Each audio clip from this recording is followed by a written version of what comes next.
he was not gay. Now, my thing is this. If you don't want people to know your business, then you just don't speak on it. Now, you're not going to make me look like a damn fool. I don't care who you are. I don't care how big of a star you are. You're not about to make me look. My family, friends, supporters, and colleagues, I want to speak to you directly and from the heart. This is a shakedown. I'm going to be open, transparent, and defend myself because this isn't right. This is all being orchestrated by Tony. Welcome to New Viral Drama, where Hollywood secrets get dragged straight out of the shadows and dropped right in your lap. No filter, no mercy. Shannon Sharpe's ex-stylist just dropped a bomb, and we're talking about the kind that blows up reputations for good. The tape he released, it's got folks side-eyeing Shannon hard, and the internet is already eating it up. Now, if you thought Shannon hit rock bottom after that whole messy essay lawsuit, buckle up because things are spiraling way deeper. That lawsuit might have been headline material for a minute, but what's happening now? Whole other level of messy. This stylist, yeah, the dude behind Shannon Sharpe suits and red carpet looks, just claimed that all of this was part of some twisted Hollywood humiliation ritual. Yup, he's saying Shannon's image is being publicly sacrificed, and he's not keeping quiet about it anymore. And get this, the receipts he's dropping, spicy ain't even the word. He's posting throwback pics, cryptic captions, and low-key threats that have fans whispering, I ain't said that. But dog, this dude right here be killing the game. I be watching. We killing the game, Hollywood. You straight killing it. Was Shannon living a double life this whole time? But the real kicker, Russell Hollywood Simpson, that's the stylist, is claiming that Shannon tried to silence him. Allegedly tried to shut everything down before the truth could leak. Now here's where it gets messier, way messier. People been speculating for years about Shannon and Russell's close friendship, and some are now saying it might have been more than just fashion fittings going on behind closed doors. So what's the real truth? My dear, I ain't doing no injuries. So you can sit across from me and look at my balls. I'll sit down, nigga. Thought he was going to attack Cat, that nigga. It's called Shay Shay, the nigga telling you. Did Shannon cross a line trying to protect his image? Is Russell exposing a secret Shannon's been hiding for years? Let's get into it, because this drama is just getting started. Shannon and Russell were always popping up together, events, flights, interviews, the whole nine, like they were glued at the hip. And while plenty of celebs roll deep with their stylists, this one hit different, especially since Russell used to be linked romantically to former NFL safety Kerry Rhodes. That little detail had the internet going crazy with speculation. People online didn't waste a second. They started connecting dots fast. And Shannon, he was not here for it. Suddenly, all the old whispers started creeping back. Accusations that he was living a double life, keeping things low-key on the DL for years. It didn't help that folks been clowning his whole vibe, saying he out here giving Miss Net a realness. And just when the talk started reaching a boil, boom, Mike Epps stepped in with shade so cold it burned. Epps threw out that Shannon allegedly invited him to appear on Club Shay Shay, but he turned it down because of the rumors flying around. And the way he said it, nah, Madea, trying to play with that energy at all. Now, with all that talk building and Russell's past adding fuel to the fire, Shannon decided to switch gears. But instead of letting Russell go quietly like a grown man, he did it dirty. He straight up downplayed everything, acting like Russell never had a real hand in his wardrobe, like the man wasn't the reason he looked red carpet ready half the time. Fans were like, wait, didn't y'all just pose together last week? The way Shannon tried to erase Russell after all those years, cold, and now it's all coming back to haunt him. So what did Shannon do next? He pulled a slick one, brought back his old stylist, Shelly Davis, and started hyping her up like she was the genius behind all his clean looks.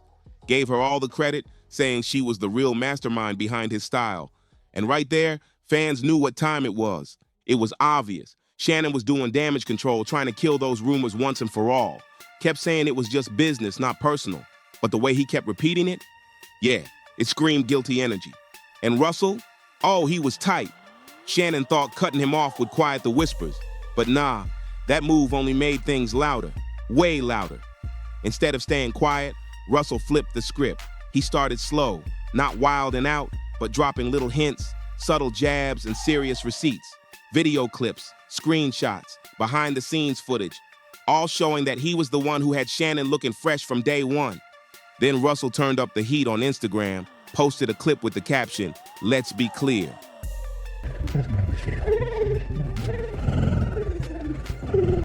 And trust, that wasn't just about fashion.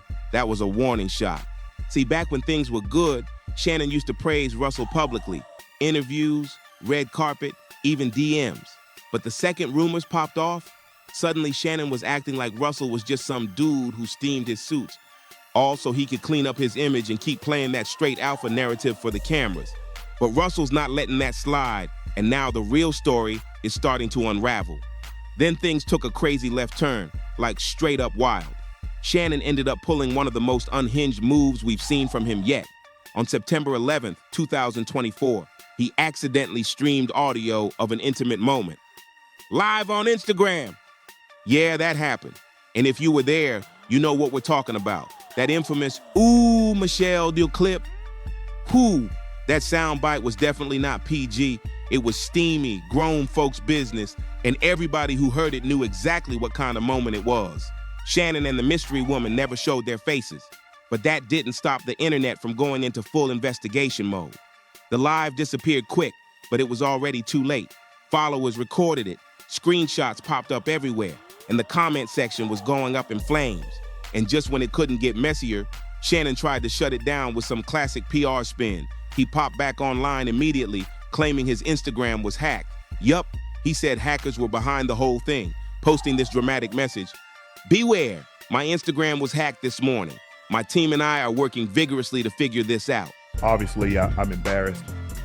Someone that is calling me FaceTime that I've never talked to a day in my life on FaceTime. And it didn't, I'm like, why are y'all calling me FaceTime? And after a while, Jamie Fritz, who's been my longtime marketing guy, he finally got through to me and he said, "Shannon, you on IG Live." I'm like, "Doing what?" You know, I'm like, "What am I on IG Live for? I ain't getting no IG Live," but he says, "They can hear."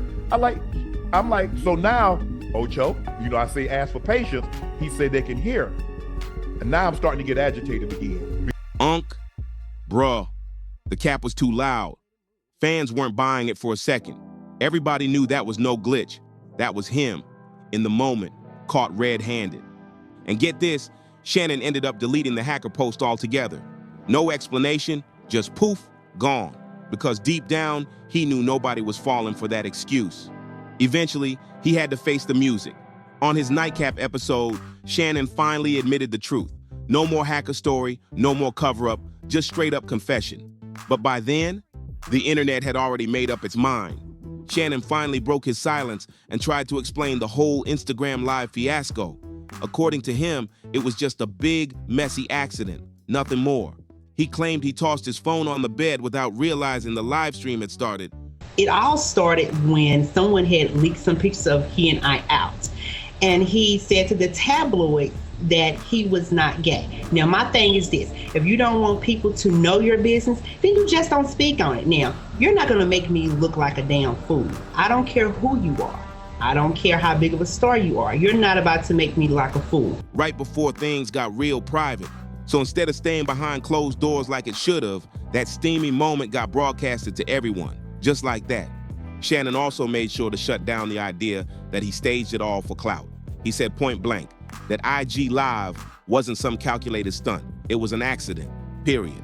But let's keep it real for a second. Going live on Instagram takes a few clicks, like actual steps. This ain't just, oops, I bumped my phone. You gotta hit the button, confirm it, all that. So naturally, fans started calling Cap. People were side-eyeing the whole thing, saying he was just trying to cover his tracks. And then boom, new rumors started flying.